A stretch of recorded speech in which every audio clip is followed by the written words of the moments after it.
কৃষ্ণ কৃষ্ণ কৃষ্ণ হরে হরে হরে রাম রাম রাম হরে হরে। আচ্ছা, সবার প্রথমে আছেন গুরু পরম্পরা। এখনই কিন্তু প্রায় 2-3 হাজারের উপরে ভক্ত আছেন।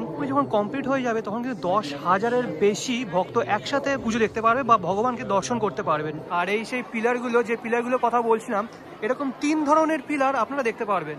আর প্রত্যেকটা পিলারে আলাদা আলাদা নাম আছে। গর্ভগৃহের উপরে দেখতে পাচ্ছেন অনেক দেবদেবীর মূর্তি তৈরি করা হয়েছে, যেখানে ভগবান ব্রহ্মা, মহাদেব, লক্ষ্মী সহ অনেক দেবদেবীর মূর্তি আছে। হরে কৃষ্ণ কৃষ্ণ কৃষ্ণ হরে হরে হরে রাম রাম রাম হরে হরে। হরে কৃষ্ণা বন্ধুগণ, এতদিন কোনো ভিডিও শুরু করার আগে আমি বলতাম